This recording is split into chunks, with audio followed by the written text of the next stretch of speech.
Max, a gente falar um pouquinho aí sobre essa questão aí da Covid-19, pela sua análise, esse momento que a gente chega em relação ao Brasil, qual a sua análise como formado na área da saúde?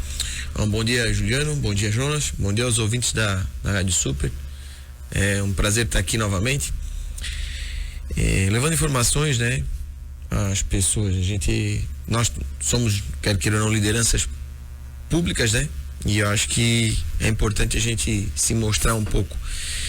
Então, é uma situação bem delicada. Na realidade, nós chegamos numa situação bem delicada, porque em farmácia a gente fala muito no risco-benefício, e agora não sei até que ponto, e ninguém sabe, nem o ministro, nem o secretário de saúde do estado, nem o governador, nem prefeito nenhum sabe exatamente qual que é o ponto certo do risco-benefício, até onde o risco de parar toda a economia vai valer a pena com o benefício do Covid, já que o coronavírus é um vírus com alto índice de disseminação, né, de contágio, mas um baixo índice de percentual de letalidade, digamos assim, né, comparado a outros vírus já existentes, como o antigo SARS, né, o coronavírus anterior, o SARS 2009 e o de 2002.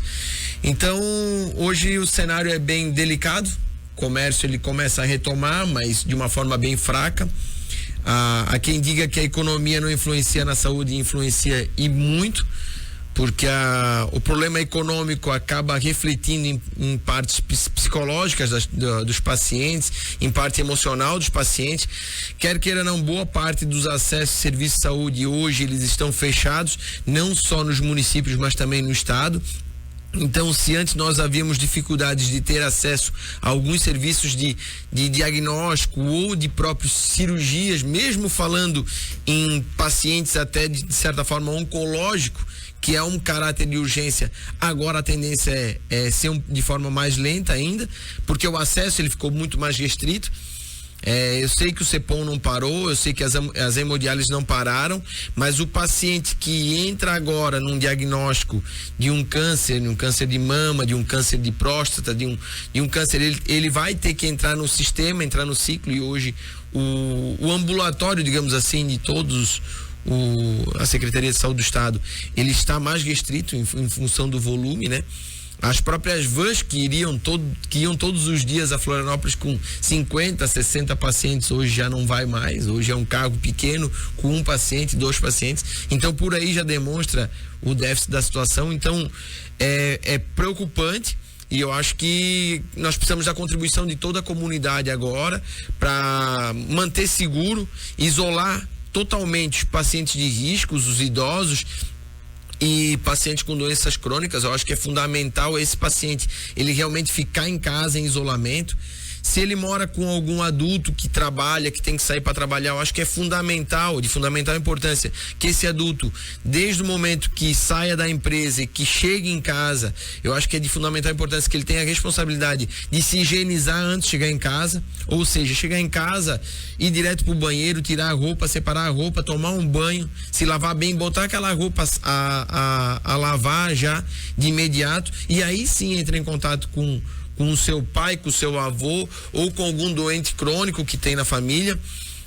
Vale salientar os altos índices de óbitos que tem mesmo nos Estados Unidos.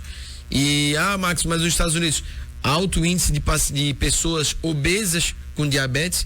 Então, diabetes é uma doença que ela é muito propícia, que potencializa a doença do coronavírus e acaba complicando muito essa patologia. Então, eu acho que nós temos que ter responsabilidade agora e tomar o máximo de cuidado. Tu citou aí essa questão das patologias, grupos de risco. Houve excesso ou há excesso nas medidas adotadas em Santa Catarina com relação ao coronavírus, sem deixar de considerar as questões de proteção, né? E faço essa pergunta para ti como profissional da área de saúde, né? Farmacêutico, e também como ex-secretário de saúde. Houve excesso? A forma como está sendo lidado com o coronavírus em Santa Catarina é a melhor? Então, Jonas, eu não sou o expert, eu não sou a pessoa, o dono do saber, o dono da sabedoria, mas eu tenho conhecimento dos dois lados, como tu falou. Eu tenho conhecimento técnico de formação e eu tenho um conhecimento de 8 anos de experiência na gestão pública. E por mais que eu estava dentro da área da saúde, são olhares diferenciados.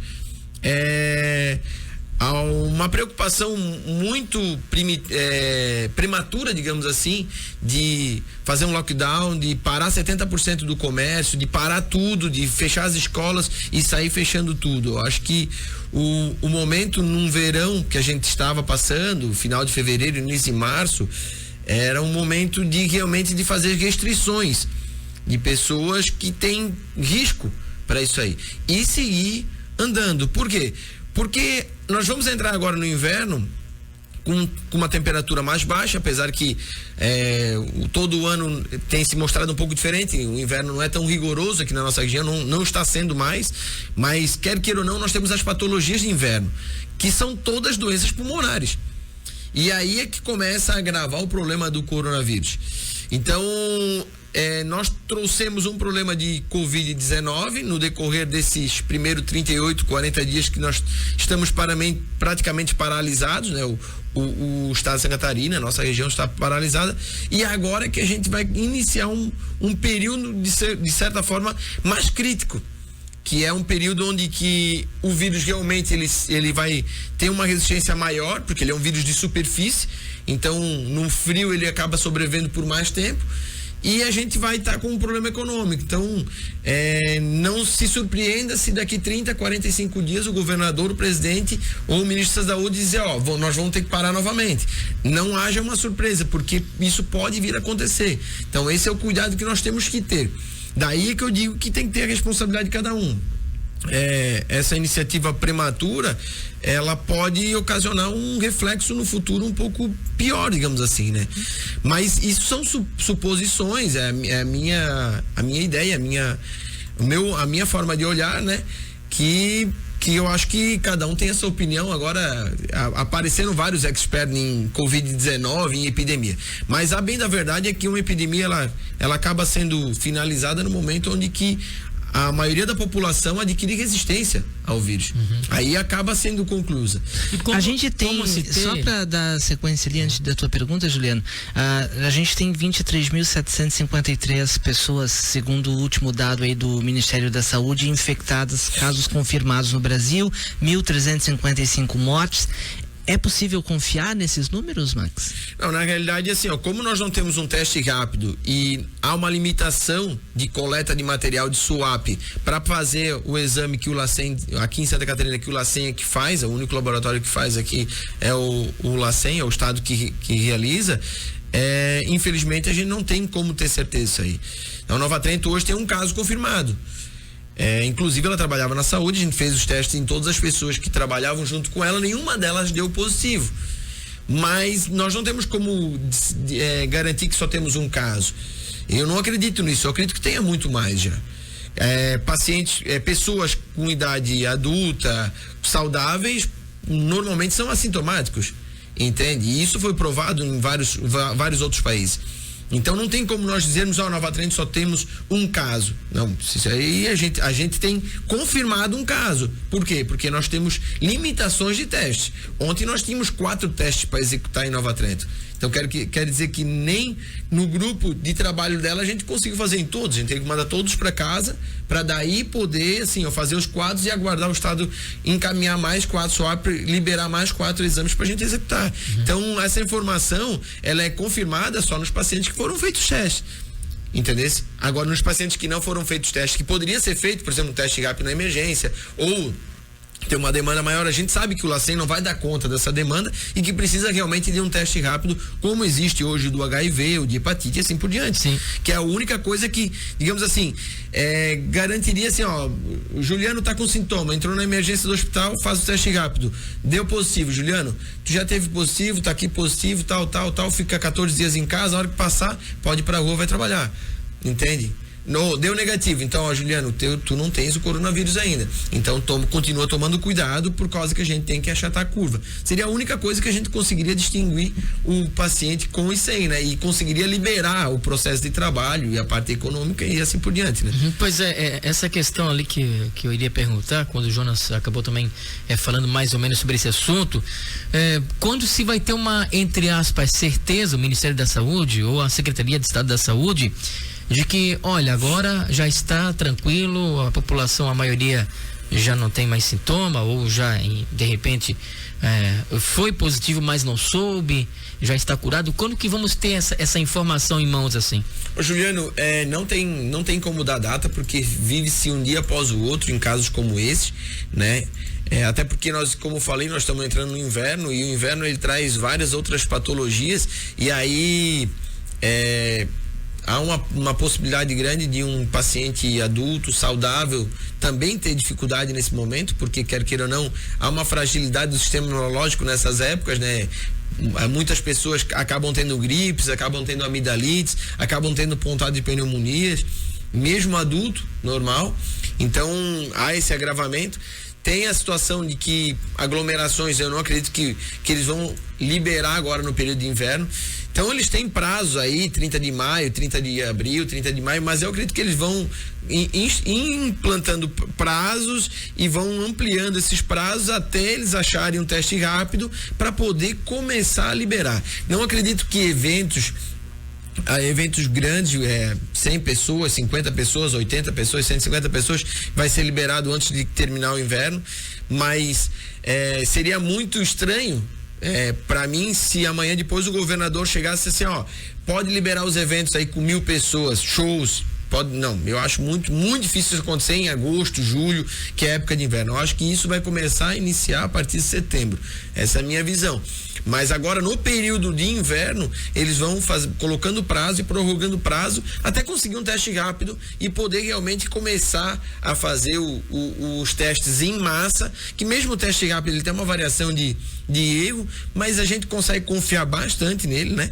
Então aí consegue fazer uma divisão de massa e consegue liberar as pessoas que podem estar circulando normalmente já com resistência, né? É bom salientar que essa disseminação e essa transmissão, ela ocorre quando um percentual maior quando o paciente tem sintoma, né? Então o paciente sem sintoma algum, a probabilidade de transmissão, ela é bem mais baixa, né? Quase que nula. Então, por isso que agora no inverno a gente sofre algumas consequências maiores, porque vai esfriar, vai ter gripe, vai ter resfriado e a gente não vai saber quem é quem. Essa situação do coronavírus tem afetado também o sistema de saúde? A gente viu, o prefeito Jean falou a semana passada em entrevista, né, sobre os leitos vagos no Hospital de Nova Trento. O Hospital Azambuja emitiu uma nota falando sobre o pedido para mais 10, liberação de mais 10 UTIs para Azambuja, mas também na mesma nota reclama que o hospital está vazio, ou seja, está com pouquíssima demanda e pouquíssimos atendimentos desde que começou a situação do coronavírus, porque foi quase tudo reservado para esses atendimentos. Isso tem impactado financeiramente também o setor de saúde? Assim, Jonas, o custo fixo de um fundo municipal de saúde, ele é alto, não é baixo, porque o custo maior é o material humano do trabalho. Essa é a realidade. Medicamento não é lá tão caro, insumo não é lá tão caro, entende? A luz, água, telefone, isso aí não adianta, isso não tem como fugir. Isso é custo fixo da folha salarial. Claro que a diminuição no atendimento, ela aconteceu e ela é considerável. Nós realizávamos atendimento da emergência cerca de 80, 90, 60 atendimentos por dia. Agora a gente está atendendo 40, 30, entendeu? É óbvio que a diminuição foi muito grande, até porque as pessoas tiveram um pouco de receio e acabaram ficando em casa e tal, e só saíram de casa na necessidade. O outro fator é que a Secretaria de Saúde de Nova Trento, por exemplo, criou um call center, aliás, vários call centers, né, para cada área, e está ali à disposição, tirando dúvida e resolvendo os problemas, muitos dos problemas, e temos equipes com cargo da secretaria visitando a domicílio, fazendo atendimento a domicílio. Mas o custo em si, ele, na minha opinião, ele não deve ter baixado praticamente nada. Assim, baixa, sim, baixa, diminui. Percentual muito baixo. Baixou a produção, mas o custo permaneceu. Exatamente. A produção que a gente fala é do atendimento, do volume de atendimentos, né? Mas o custo, ele praticamente é o mesmo, porque a folha, ela é a mesma, entendeu? A recepção do hospital, ela tem o hospital em si, ele tem uma folha de 150 mil. Ele não vai reduzir por causa disso. Os números de funcionários praticamente é o mesmo. Os que foram liberados para ir para casa são idosos, pacientes doentes crônicos, não podem trabalhar, eles vão receber o salário da mesma forma, não tem o que fazer. É uma situação de epidemia. Então o custo fixo, eles permanecem, não tem o que fazer. Então eu não acredito que há uma redução, não. O Max, agora você foi eleito vereador em 2016, ficou como secretário um pouco mais de 3 anos. E quando foi, então, de fato, estar presente na Câmara, acabou o quê? Participando de 2, 3 sessões? Eu participei em loco? Deu mais 6 sessões. Foi em fevereiro, né? Eu iniciei em fevereiro, na primeira sessão de fevereiro, e vim até março, até que quando teve sessão, né? Mas na realidade, assim, Juliano, acho que é fundamental a sessão na Câmara, ela é importantíssima.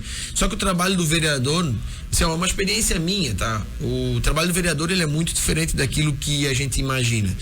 O vereador, ele tem que estar envolvido em todo o processo de trabalho dentro do município. Então, o vereador, ele tem que estar junto do Poder Executivo. Essa é uma das brigas minhas dentro da Câmara de Vereadores, porque o vereador, ele tem que estar junto do Poder Executivo, ele tem que estar dando apoio para o secretário, ele tem que estar dando apoio para o prefeito, ele tem que estar cobrando do Executivo, ele tem que estar fiscalizando o Executivo, mas também, ao mesmo tempo, tem que estar dando sugestões. Quando surgiu esse caso de coronavírus, eu fui até o prefeito e o secretário de saúde, o Adalto, e disse: o negócio é o seguinte, nós temos um caso, e esse caso que trabalha na secretaria, nós vamos ter que esterilizar toda a secretaria. Trabalhei 2 anos como estagiário na microbiologia e nós trabalhávamos com a lâmpada ultravioleta. Se vamos montar uma estrutura de uma lâmpada ultravioleta e vamos passar em todos os ambientes para esterilizar todas as superfícies. Outra coisa, a entrada do laboratório, ela era feita com uma diluição de hipoclorito. As pessoas chegam como um aviário, as pessoas chegam, pisam dentro de um recipiente com hipoclorito e entram no estabelecimento. Vamos fazer essa estrutura para a gente começar a monitorar e melhorar, e aí sim trabalhar com placa de agar e tal, para ver como é que fica a coleta de meio de bactéria, fungo e vírus dentro do hospital e dentro da Secretaria de Saúde. Então aí é o momento que nós temos que estar junto.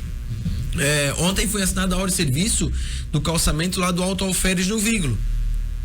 Foi feito uma barragem lá que acabou caindo parte da estrada, e ontem teve uma mudança de prestador de serviço. Eu fiquei monitorando isso durante 30 dias, foi mandado o documento para a Caixa, foi trocada a empresa, onde foi assinada a ordem de serviço. A população pode ser que não saiba que a gente está monitorando isso, mas é o meu papel como vereador monitorar essa mudança de prestador e o início da execução da obra. Então a obra está planejada para iniciar amanhã, se o tempo ajudar, se tudo correr bem, mas por que aconteceu? Porque o prefeito estava lá, porque o secretário de obras estava lá, mas porque o vereador também estava em cima monitorando. A menina do planejamento não aguentava mais ouvir falar do meu nome. Por quê? Porque eu ligava todos os dias para ela. Tá aí, como é que ficou lá na Caixa? Posso ligar lá na superintendência? Posso cobrar lá do pessoal da superintendência a alteração do prestador de serviço para fazer o calçamento do Alto Alferes? É isso que o vereador tem que fazer. O vereador hoje, ele tem que correr os 4 cantos do município, ouvir a comunidade, ouvir o Poder Executivo, cobrar do Poder Executivo e cobrar da comunidade. Como, por exemplo, ontem eu saí de casa, fui para a prefeitura, teve uma reunião, fui no hospital para ver como é que estava o andamento dessa parte da lâmpada de UV e tal. Encontrei algumas pessoas idosas na rua: senhor, por gentileza, o senhor tem que voltar para casa. O lugar do senhor é em casa. Algumas pacientes que eu já conhecia, que são doentes crônicos, o senhor não deve sair de casa. Então o vereador, ele tem que ajudar, porque agora é o momento de somarmos as forças. Então, eu vejo que o meu trabalho, ele mudou de executor para legislador. Só que o tempo do dia de 24 horas, para mim, ele ficou mais curto até. Porque antes eu cuidava de uma área e eu tinha uma equipe para me ajudar a controlar e cuidar. Agora eu sou sozinho para fiscalizar, monitorar e auxiliar o executivo, que é esse o trabalho do vereador. Junto com seus pares, digamos assim. Exatamente. Você e mais 8.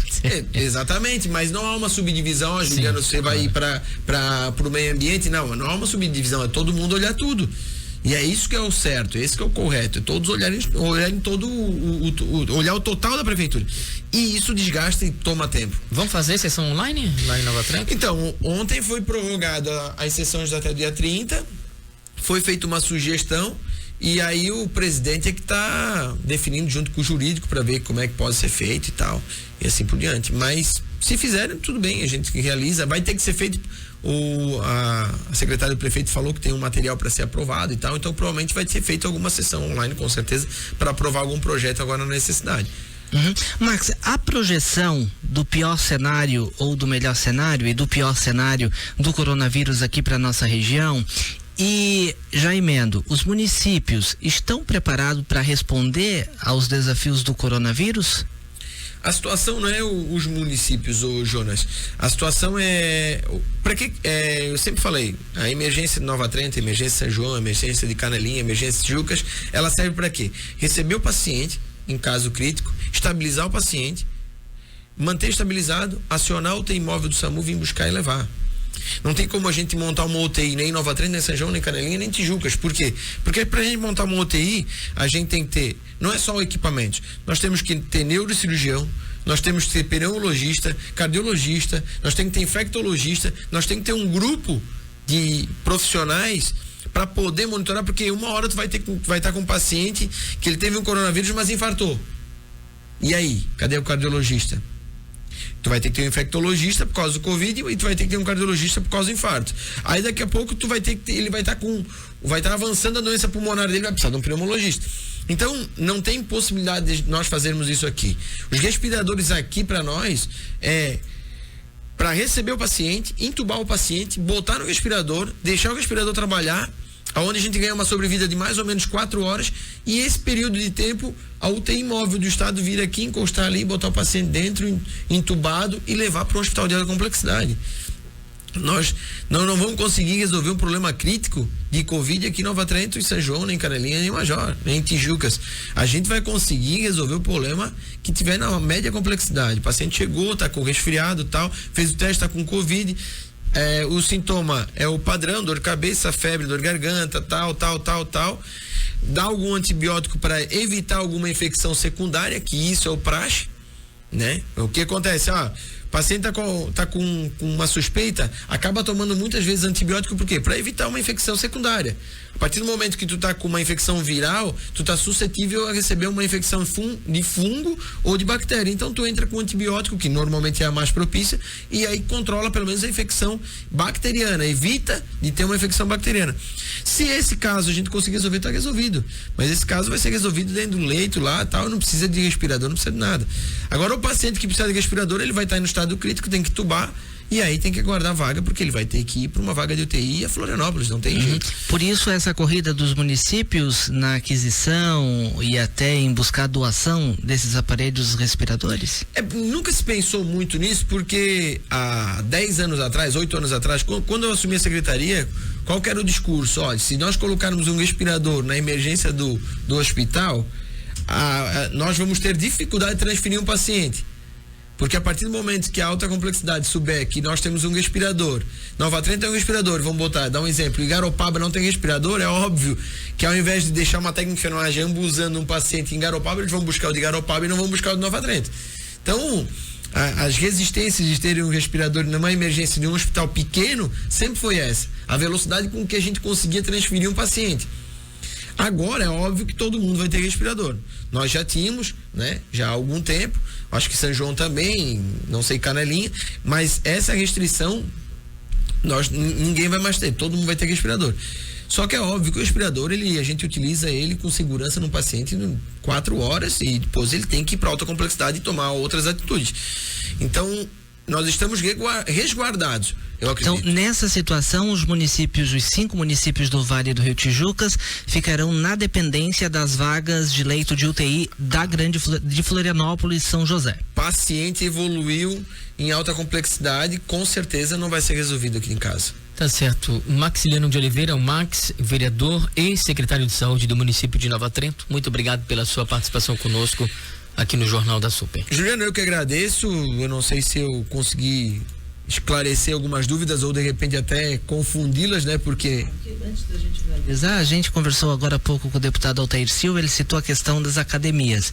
Nós temos algumas orientações meio dúbias vindo do Ministério da Saúde, da Secretaria de Saúde, de Estado da Saúde também, e queria confrontá-lo nessas situações.